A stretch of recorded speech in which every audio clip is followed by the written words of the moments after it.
Take two, charge.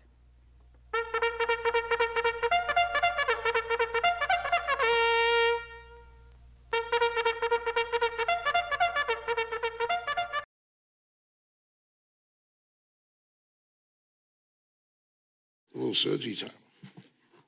Why isn't the guy in the corner office spending money on the upkeep So of the the first senior speaker building? will be The senior Peggy building is Serino. number 90 Chelsea Street. Number 91 was sold for $1,835,000. For $3,900,000, Everett Holding bought 114 Spring Street, and there have been a couple of recent sales in the area.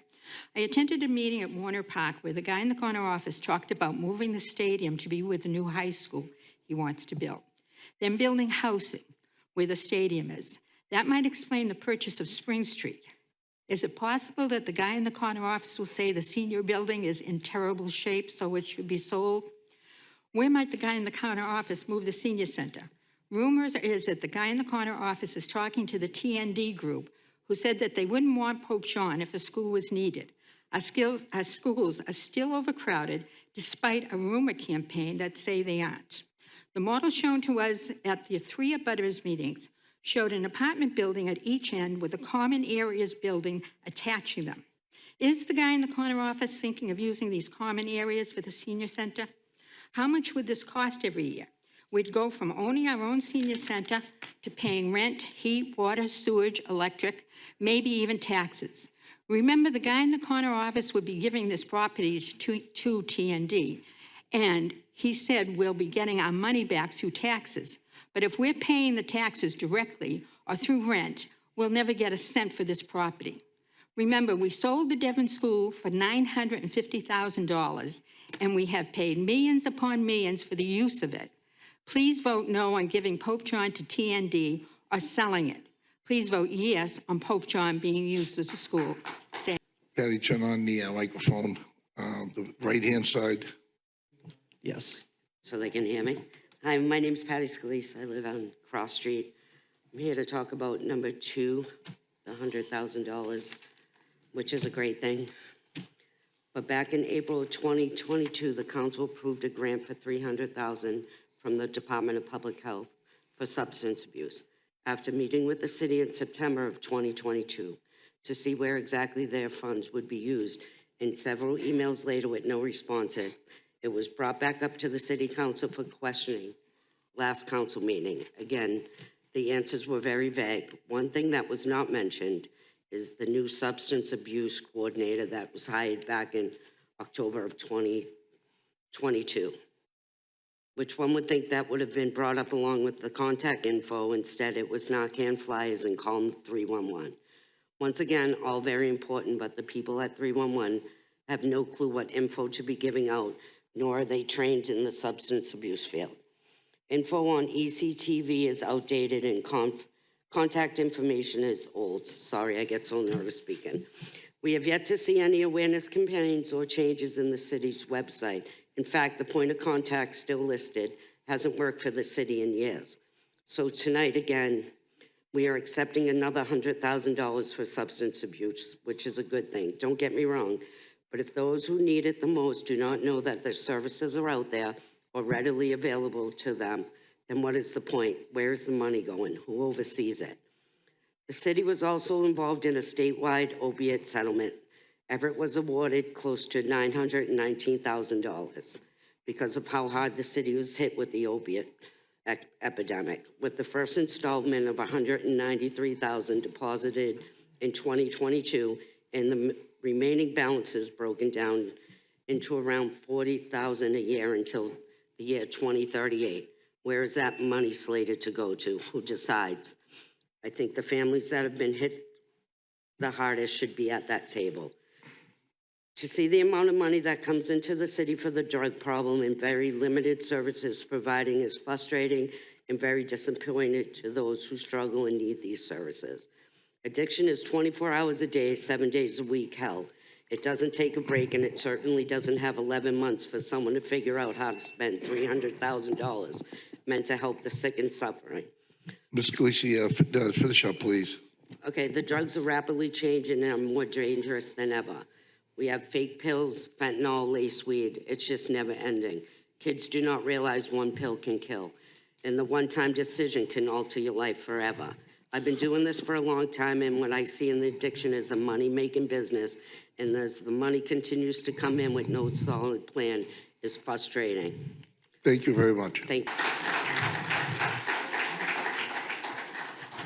Our next speaker is Juan Ramos. When you guys say engaging the school on item number 29, what do we necessarily mean by engagement? Because there's been other efforts, not from you guys specifically, but throughout the city for engagement, but then it just comes down to a last minute thing where we just check a box and just get it over with when there's truly no community engagement. So that was just my question for you guys. What do you guys plan to do for engagement through the Everett Public Schools District? Just so you know, the city council is not, during this portion, is not allowed to answer Yeah. questions, but you can, I have your information, you can leave it, and I think Councilor Martin's maybe the sponsor of that, so we can Okay, give you her thank you. contact information, okay? Thank you.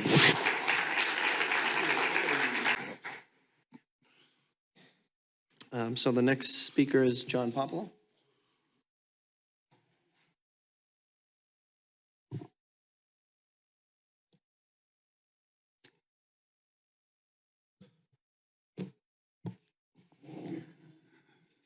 Good evening, President Marchese, Council. The mayor's statement last meeting about the school committee attendance being impeccable was an outright lie directly to you and the residents of this city. He missed 14 out of 23 meetings, attending 40%. That's how much he cares about the students. He also lied to the city council, in the school committee, and residents about opening Pope John. He lied about schools not being overcrowded. Don't get me started on the 180,000 longevity or taxes going down for the casino being in town or basketball hoops. We have a problem with the truth coming out of the corner office. It's unacceptable and unethical. You all need to hold him accountable to the truth. Agenda item number 3, up to $750,000 now. Wasteful spending of good, hardworking taxpayers' money to the mayor's lawyer, and this doesn't include the school department's contribution to legal fees. All these legal fees for lawyers, settlements, NDAs, insurance premiums, it's all self-inflicted payments out the window, driving up our taxes. It's driven by bad behavior and bad decisions. We need stronger deterrence for bad behavior in the charter, work rules, and code of conduct. It should not have been that difficult to separate the racist councilmen. Agenda number 27, it's time to tighten up overspending and lower taxes. Tonight, Ms. Martins has proposed to separate some admin functions and increase headcount. This motion is fiscally irresponsible.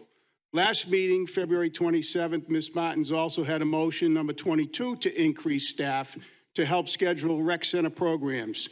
How much more do you want to tax the residents? I would suggest... Just say to council, that's all, if you can. All right, next time, because I already went past it. Thank you. Supreme Court. How much more do you want to tax the residents? I would suggest that you do more consolidations, not less. Look at filling jobs internally and reduce force by attrition. We can't afford creating new positions at the taxpayer's expense. The city's financials have to turn around. We need you to drive cost containment, not increase spending. Taxes to cover spending is out of control. Thank you very much. Our next speaker is Mary Fortin.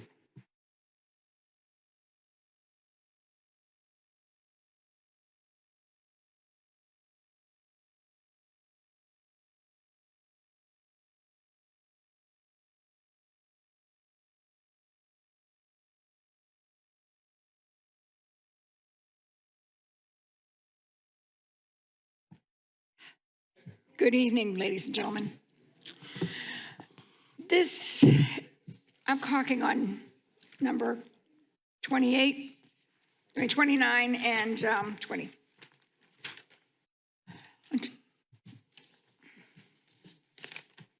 Yeah. Pope John. It's a subject we've all heard about many, many times. We even got the mayor to agree that he would open Pope John as a junior high school if the citizens wanted it, we did. If the Common Council voted yes, and they did. If the school committee voted yes, and they did. So how come it's not open? How come nothing's being done? That's my question. Should we not be supporting his lies? As a child, you weren't allowed to just say, okay, I'll do it, Mom, and not do anything. Where's Mom? He's responsible to us. And it's time he did it. And ARPA funds need to be used for the kids. We've got a great bunch of kids. They have a great leader. Priya is wonderful.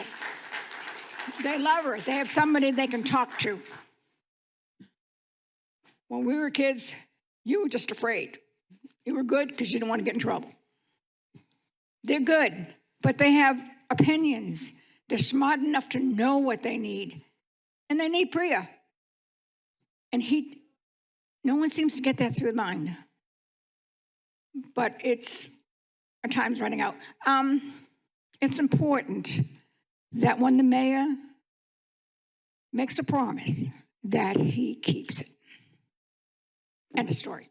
Thank you.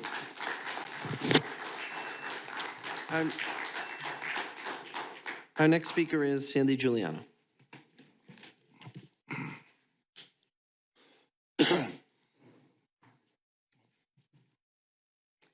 Good evening, councilors. Just a point of information.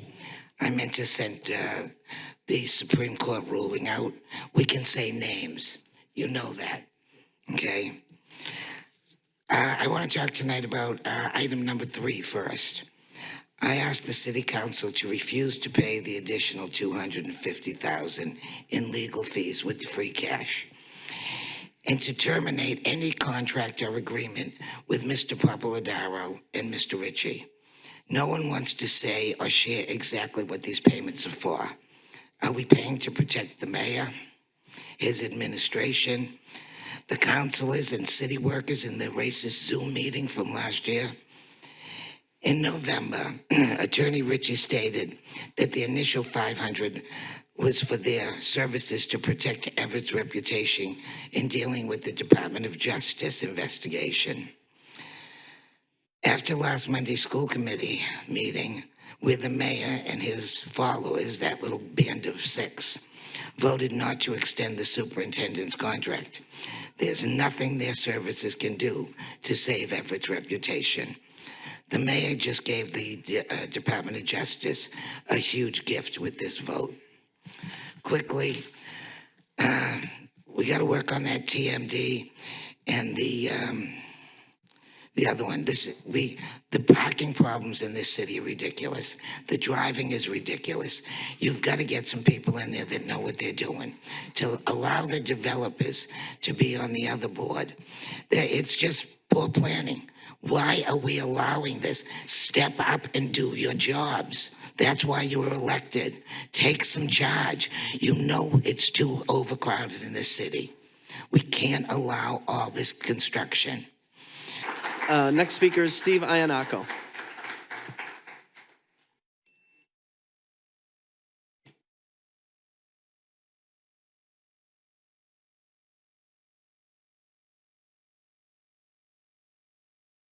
See, just press on the right-hand side. There you go. Good evening, councils. I first want to thank Councilors Marquez. I am concerned, though, that the administration is not working in good faith in addressing the TDM and the zoning changes needed to protect our neighborhoods. Look, most recently at 20 Chelsea Street, 52 School Street, and Liberty Street, where 2-family was converted to a 6-family. There is a reason these developments are 6 or more families. Look no further than the mayor's donors list. Carlo Di Maria Defense Fund, as of today, $37,000. Hope everybody at home can see this. It's who's who of real estate developers and lawyers. If you haven't bothered to look at these lists and figures, I have the lists here. I also have a campaign contribution list, many pages, at everybody's viewing that they can see, everybody. One suggestion I have is to televise all these zoning board meetings. Let the people see how the city's future is being handled. Maybe before approving Zebra's appointees, have them come to city council and share their background and voting record. Some never vote no, unless it's unanimous rejection of the project, like 28 Cedar Street. The whole Zebra board who voted to approve 600 Broadway should have come here and explained their decisions. There is never any accountability. Zebra members never have to state why they are voting yes. Never any review or assessment of their approvals. We need people serving and working for the city of Everett to be accountable to the people. Thank you, Steve. I got one sentence left, please. We are paying them. You all know the majority of residents are against these developments. I would like the council to take a stand and take a vote. The residents need to know where you stand with the developers or the people. Thank you very much and have a good evening. Wendy Post is our next speaker.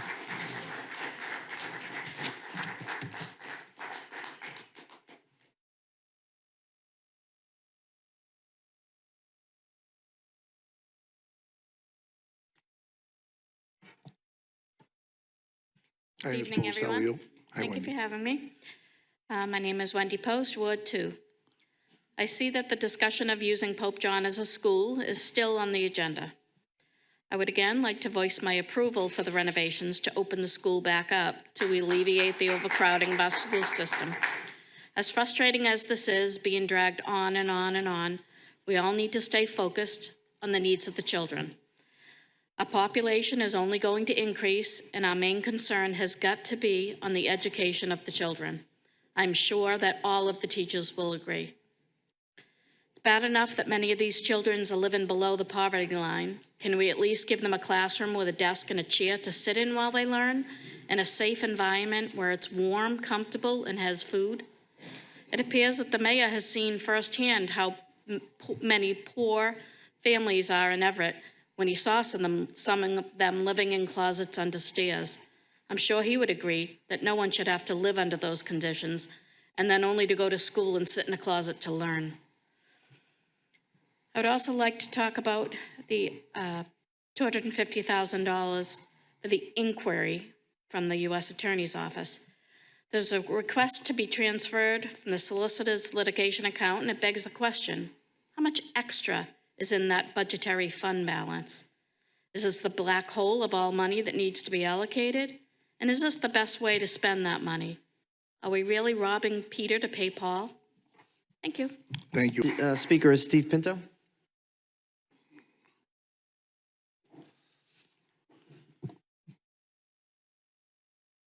Steve, the button on the right. Good evening, everybody. First of all, I want to applaud Mr. Pisano from the Planning Board as he attended a legislative affairs meeting last week. And he was the first city official, other than some people in this group, to complain about what is going on in Everett with the overdevelopment and how the ZBA went behind the backs of the planning board and approved 20 Chelsea Street to be built. And he was pretty upset about that. He also stated that when developers come into the city, he wants them to do more work in the city, such as infrastructure work, and provide more to the city other than just coming in, building a building, and then leaving, getting their money, and then leaving. They need to contribute to the city as well. They just can't come in, make their pile of cash, and then leave. You guys need to hold their feet to the fire. They need to do improvements in the city as well. Mr. Pisano, Mr. Cafaso were the only two on the planning board that voted against 20 Chelsea Street. Everyone else voted yes. And when I attended the zoning board meeting, you know, I'm going to be frank, the people on the zoning board, they don't look like they know what they're doing. They don't ask the right questions. They're very unqualified to be sitting on that board and making these decisions. And now I can see why what is happening to Everett is happening, because we have unqualified people making these decisions. And these are important decisions. They're going to stick with us for a lifetime. And this is why people are leaving the city. I have to say one thing about Mr. Hanlon, and I'll mention his name in a good way. One of the meetings, he complained about the power plant and how we devalued it because they don't make enough of electricity and they're not always online. What if I owned a corner grocery store and I wasn't making money and I was thinking of selling that corner grocery store? Would you charge me less taxes, which is what we're doing to the power plant? What's the difference between them as a business and myself as a business? So I don't like that they're getting a tax break. Mr. Pinto, thank you. If you could finish up right now. Thank you. Thank you.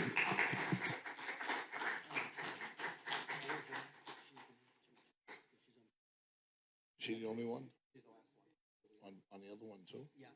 Okay. We have to, So our last speaker is Paula Stariti. She's signed in on both lists, just so we know. So she'll be our last speaker and our only speaker on the other list.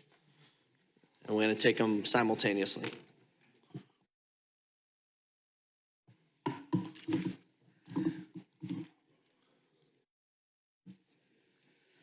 Good evening. Last month, the mayor, the city, and many of you celebrated Black History Month, and this month are celebrating Women's Month. Lots of photos and Facebook post opportunities for the mayor, his administration, and many of you here. How hypocritical that instead of Everett celebrating having an award-winning superintendent who happens to be a woman of color, a true leader and role model to the students at Everett, Everett is once again in the news about racism in Everett, this time by the hands of the mayor and 5 school committee members. During the students' protest last Thursday, one student mentioned that this was the second year in a row the students had to protest against racism and shouted, "This has to stop." As you probably know, last Monday, the mayor and his followers voted not to renew the superintendent's contract. One would think maybe one of our $400 an hour lawyers could have said to the mayor, "Not such a good idea." Last November, we were told the legal fees were to protect Everett's reputation. Don't fall for that again. I strongly recommend not paying any legal bills from free cash or any other account and terminating any contract or agreement for legal services regarding the Department of Justice investigation. The mayor and the school committee eliminated any chance any lawyer, no matter how skilled or connected he may be, from saving Everett's reputation. Save whatever is in free cash for the lawsuits and tax relief needed next year. We all know we will need it. If the mayor wants to continue to use these expensive attorneys, have him dip into his defense fund, not our tax dollars. Then I'm going on to my next one. Okay. I just want to bring up Devon's. It kind of fell off the map. I'm not sure what map it's on now. But I think I mentioned last week or last meeting that wouldn't it make more sense to renovate Pope John as a school, use that until whatever the high school is built, and then use it to replace Devon's? Or do we want to be held hostage to the developer of Devon's for the rest of our lives?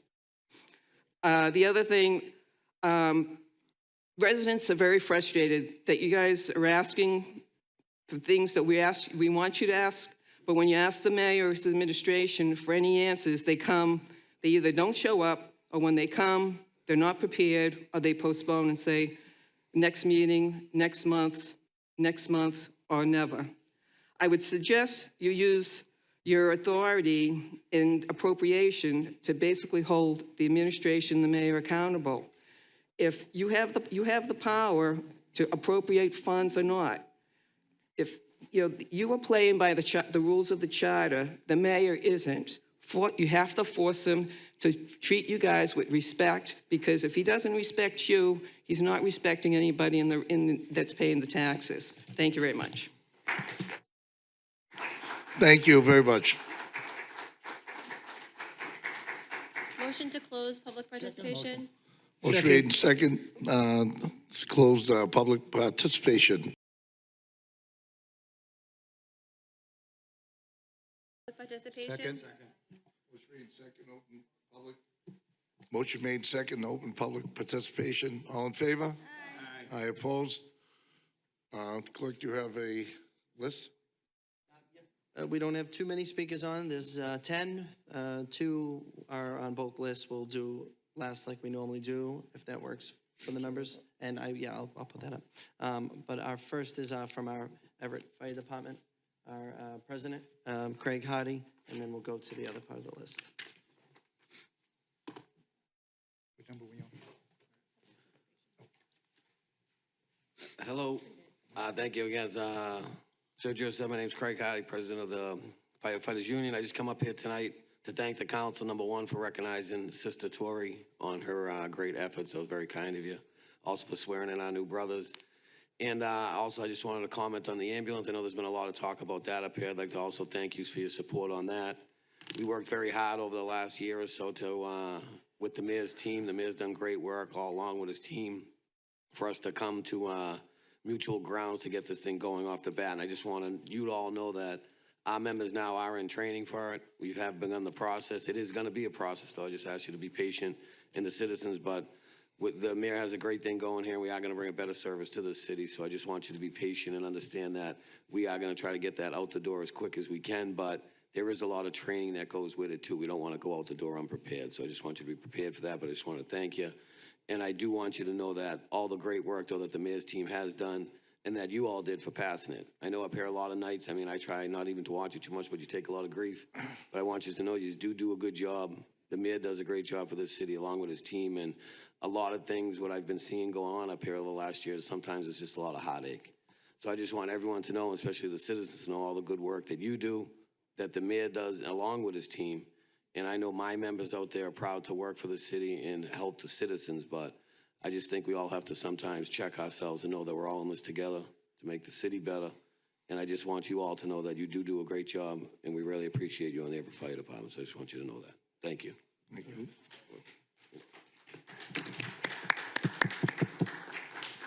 Okay. Thank you, Mr. Hardy. We're going to go to our list here for sign-in sheet would be Samantha Lambert would be our first speaker.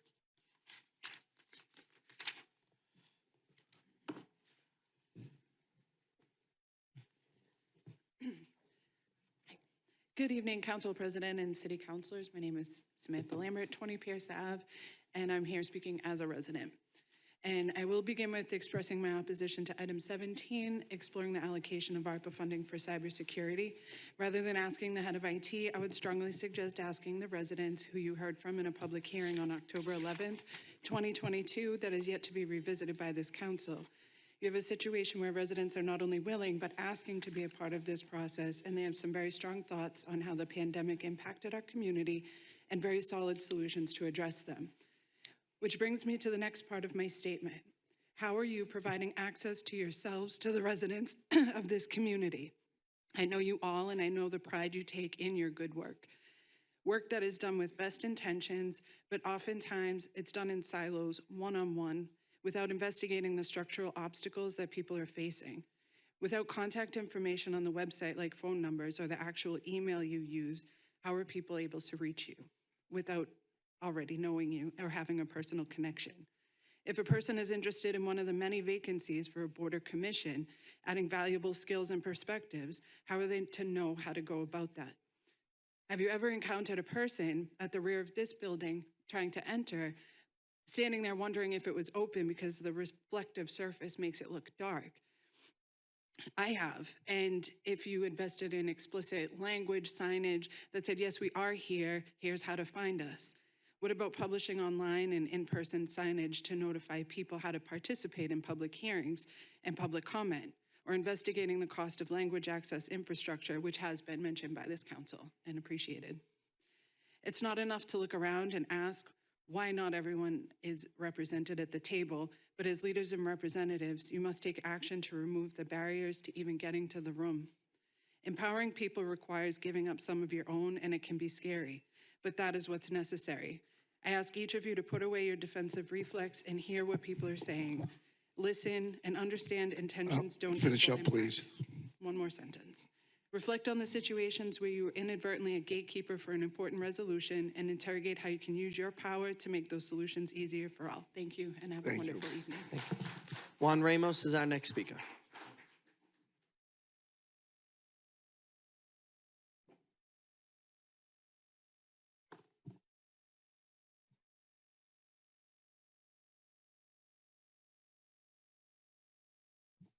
Good evening to all, and I want to thank you for your time. I just had a couple questions, even though I know you guys can't answer them at the moment.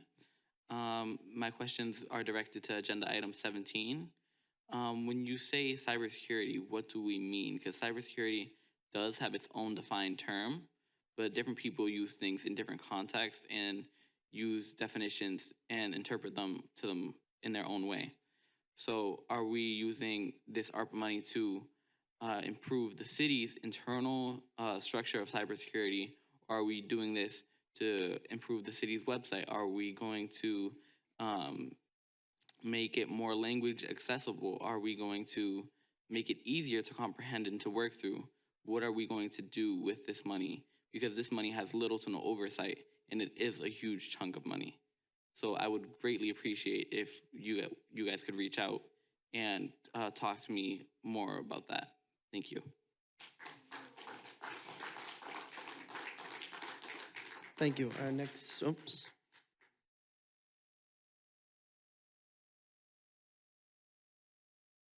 Our next speaker is Stephen Iannacco.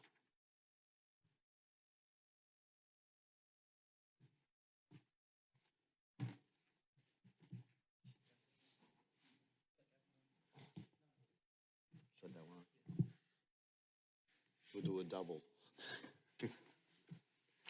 Good evening, Councilman and Councilwoman. Tonight, I'd like to address agenda item number 8, which deals with the city-owned vehicles. To spend $144,000 on 4 city vehicles while everyone's taxes went up considerably would be considered very bad judgment by some.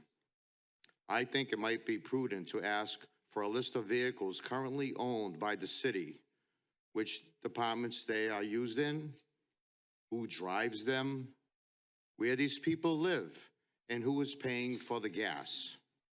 Although gas prices have come down, they are still not as low as they had been. And again, are the city employees who use these vehicles paying for their own gas? I see many city trucks and cars in the surrounding communities as I travel around, and I really have to wonder. Everett is not a private company, but a municipality, and doesn't get to just play by their own rules. Questions should be asked and answers forthcoming before you vote on appropriating more of our tax dollars for vehicles that we may not even need. In closing, you all have the power to a degree, to make the right decisions for the people. Remember, the taxpayers pay you, and you represent the people of Everett. Keep that in mind. Thank you, and have a good evening.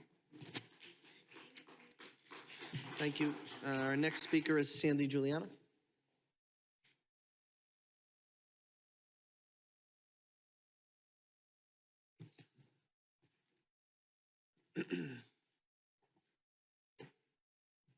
And guest. And guest, I brought Joetta with me. Unfortunately, what I was going to speak mainly about, you took off the agenda before public participation. Maybe there's something you guys know that I don't know. I just want to thank everybody that was on the Ways and Means Commission, John, Stephanie, and Darren. The legal bills that were presented, you really asked well-thought-out questions. It was very, very much appreciated. And now I'm going to yield the floor to Joetta. I'm done. My questions are basically because I'm looking at the projects on Elm Street, the projects on Ferry Street, with just having a couple broken ribs and bruised ribs. Have you ever driven down any street in Everett that you're not comfortable driving down? Is it a prerequisite that everything needs to be torn up right after we do the road over? It's ridiculous how many potholes. You want us to actually feel like our taxpayers are actually, our dollars are going somewhere. Let's make it so we actually feel like they're being spent in the right places. Every time you want to raise our taxes, which I'm okay with education, with everything else. I want my kids and everyone else's kids. My kids went to private school, but guess what? I'll pay for the public so they can actually have that public school. But let's consider our options. Come on. I'm modulars that we're gonna pay for to rent instead of having a place for our kids to actually go with Pope John. Why not put money towards our investment instead of renting something? Most people want to buy something. Why not put our money towards what we've already bought instead of renting modulars for our students? I wouldn't want my kid in a modular home. But besides that, I just wanted to just put out there that we really need to make sure that our taxpayers, our money is going to different things that we can actually feel like we're contributing to something, because it's not. Time and time again, we have to go through the same thing. Drive down the roads and you'll feel the same thing I did. It was awful. Thank you. Maria Bussell would be our next speaker.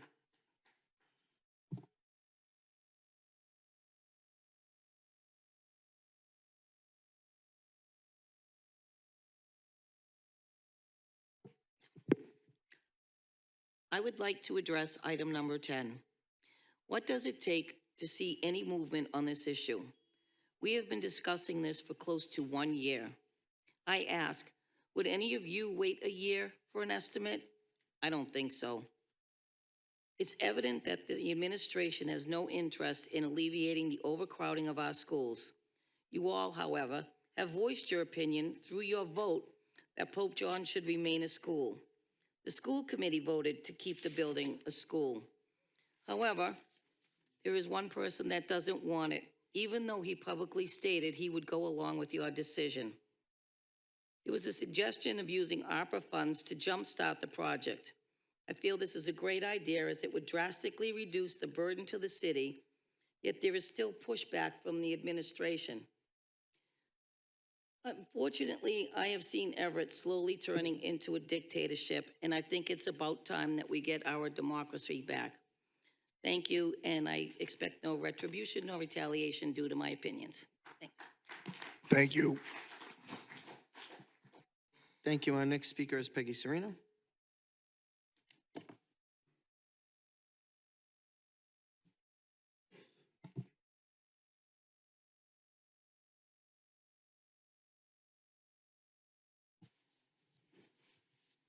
Good evening. The guy in the corner office wants to borrow $144,000 to buy 4 2023 Ford Explorers. Why? The city cars I see driving around look like they're in pretty good shape. He had stated publicly that if you don't provide parking spaces with the new buildings going up, people won't bring their cars. He wants them to use bikes. Then let the city workers use bikes. The guy in the corner office just got $7 million from free cash and raised taxes $600, $800, $1,000 a year, and he wants to borrow money to buy cars? Please vote no on this. Meanwhile, he wants to put our school children in tin can trailers. How much will these cost to rent? Put in foundations and run water, sewer, and electrical lines. You need to reconstruct our new schools to attach them. This is a big issue because when you change the new schools, you've got to make sure the students can get out of these new schools in case of an emergency. Meanwhile, Pope John is a structurally sound building that could easily be renovated for a school. It's just sitting there. It is the only option that makes sense. Pope John is not a waste of money. Buying 4 Ford Explorers is a waste of money. Even if you built a second new high school, which is highly unlikely, because where are we going to get the money to do that? You could use Pope John for the students that are in the Devon school and stop having to pay millions and millions that we have paid and I continue to pay for rent for the Devon school, a school that we foolishly sold. Remember, the only way that the guy in the corner office can give away or sell Pope John is for the council to vote for it.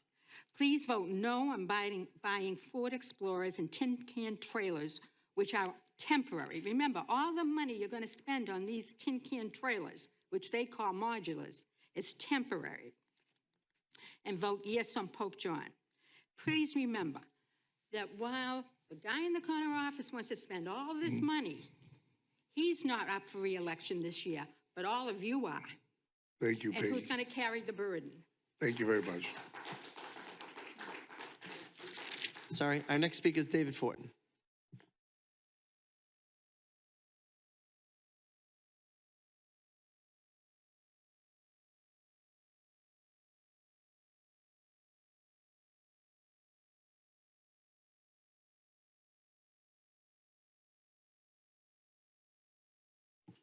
Okay. Good evening. My name is David Fortin. I'm a resident of Ward 4. Just two items here that kind of struck me as a little bit, well, let me get into it here. Regarding item number 8, I would like to know what the automobiles are to be used for. What departments? My next item is item number 10. Is not the mayor part of the administration? Where is he? I do not see him here. I doubt if he's even in the building. Need to hear from him as to why he changed his mind on Pope John to the modular classrooms. Not from anybody else. We need to hear from him. In the past, certain politicians in the city have come across with the truth after they've kind of told little fibs. And they lost the election, okay? And it has happened in the past. Is he telling us he doesn't care about Everett's future? Our students. They are our future. We need to give them what they need, what they want. The 100 of them or so that marched down here recently was a good show of force. We need more of that from these kids. We need to give the kids their place, their rightful place in Everett, and that is in the schools. And that is not modular I'm talking about. It's a school, a building. Pope John, I know you're all getting tired of hearing about it, but you're going to hear about it. Pope John is the answer, whether the guy in the corner office wants it or not. Thank you. Thank you. Sorry, we have two more speakers. Our last two. Wendy Post will be our next speaker, and she's signed in on both.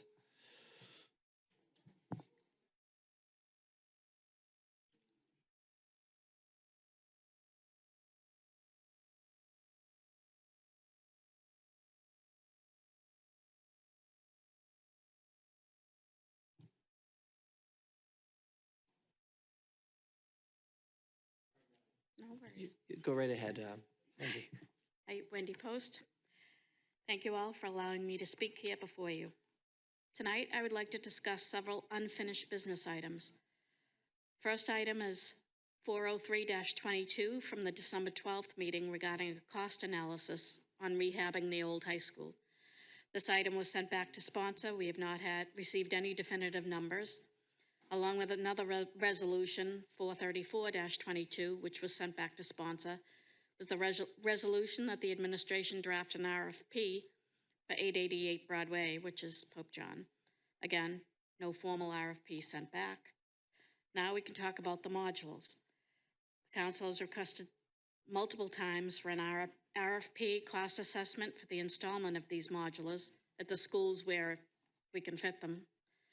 And wondering when you'll hear back about that. So now we have referred back the administration RFP for the old high school, Pope John, and now the modulars. School is in session for only 3 more months, and we've gotten nowhere.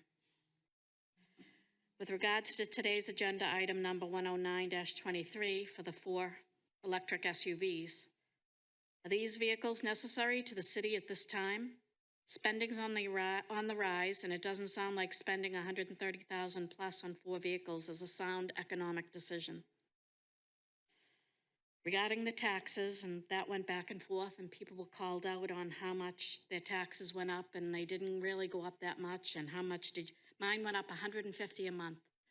So if I multiply that by 12, that's $1,800 a year. So if I'm not adding that correctly, let me know. Okay, now on to the other item. Resolution 530-22 from President Michael Marchese regarding the sex offenders working for the city. This should be a slam dunk. The only ones that will have a problem are probably the ones that are sex offenders themselves.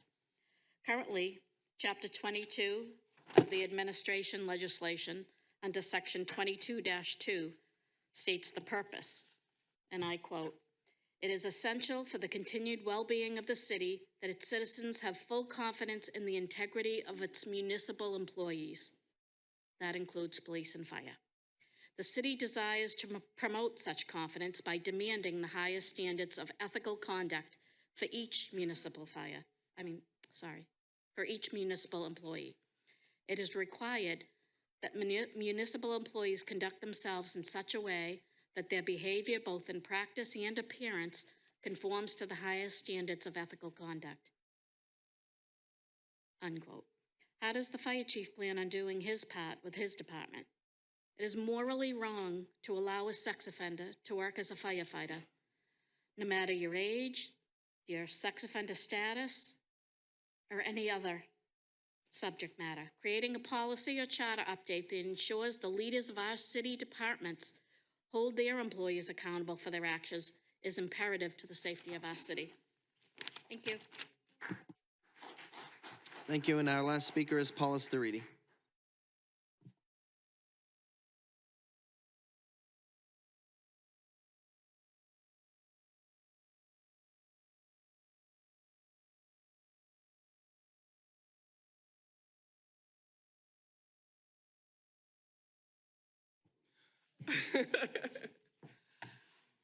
Good evening. Regarding the agenda item on the cost of modulars, this alternative by the mayor is based on a new high school being built in 10 years. A few weeks ago, Wakefield voted to fund $273 million for a new high school. The state is contributing $65.5 million. That's about 25% of the cost, resulting in an increase in real estate tax for an average house of $700,000 of between a $1,200 and $1,400 increase for the next 25 years. Does that number sound familiar? It should be. It should. That's about the increase we got hit in February without anything to show for it. Wakefield cost doesn't include buying the land, which Everett would have to purchase, more money. This cost doesn't include decontaminating the land, which Everett would have to do. God knows how much that would cost. And let's not forget building a school in a flood zone. Do any of you see Everett voting for an override to fund a $500 million school? I don't think so. Professionals from the Board of Education stated building schools are expensive, and the big ticket items in school construction are gymnasiums, cafeterias, and labs. Why are we considering tearing down Pope John, which already has all 3? Mr. Demas stated to renovate Pope John would be an increase of $300 in taxes if you use $20 million in ARPA funds to meet the gold standard. Isn't that looking a lot more attractive than what the city will be on the hook for with the new high school? We own the land, we don't have to clean it, and it's the quickest and cheapest way to alleviate overcrowding for all the elementary schools. We are talking about 5,000 kids' lives improving as the school department can move 20% of the kids to a new junior high school. Adding modulars at some of the elementary schools will eliminate parking, recess areas, and require in some schools the first floors to be totally reconfigured, all in a 2-month time frame during the summer for 4 or 5 buildings, versus renovating a building year-round and not impacting parking, recess areas, or the building itself. At the end of this, we can use Pope John to replace Devon's unless you want to continue to pay $1 million a year and be held hostage by the owner of the Devon School. Please base your decisions on facts and reality. We live within our means, and so should the city government. What we dream of versus what we can afford are worlds apart. Add to that the fact that the power plant will be closing, Everett's revenue intake will be taking another serious hit. Next, the funds for the additional cars. How many cars are being used for personal purposes? As we read a few months ago, an Everett police officer was driving a city vehicle while off-duty and got in an accident, damaging 3 cars, and I believe was cited for a DUI. Shouldn't there be an audit of mileages on city cars to see if city vehicles are being used for personal use? Checking the odometers would be a good start. Do any of the city workers walk the city? You see a lot more on foot, like rats running around, dead rats on the street, overflowing trash bins, speeding cars, illegal parked cars, buildings that have printouts of names on mailboxes as long as my arm, the number of mailboxes versus the property that the property is zoned for, and neglected properties. Going on to unfinished business. What happened to Wendy Post's piece to ensure that the city isn't promoting or hiring people who would fail a Corey test? This should be a slam dunk. Why is the delay? What happened to the zoning changes? Do you expect the mayor and his administration to cooperate? Their motto is build anything everywhere. Look at who he continues to appoint to the boards, the same people who gave us 600 Broadway. What happened to the TDM modification? Jay Monty stated that Everett was at 70% TDM, which means the residents use their cars 70% of the time. Chelsea and Revere at 60 and 67% TDM. Cambridge is at 30%. What's the big difference? Local jobs, and more jobs. Thank you, Paula. Thank you. I went to. Can I just say one thing? Can I just do my closing and then I'll. Good closing. Thank you. In closing, let us reflect on the 1956 bus boycott in Montgomery, Alabama. The boycott started with one young black woman by the name of Rosa Parks, who refused to give up her seat to a white man. She was fined and jailed. Her simple act started a civil rights movement that expanded from 1 to over 40,000 who boycotted the buses for 13 months. The Supreme Court ruled the bus segregation was unconstitutional and forced Montgomery to integrate their buses. Change does not come easy. We will not be intimidated or silenced. We will continue to fight for social and educational justice. Thank you. Thank you. Close public participation. Make a motion to close public participation. Motion made and second to close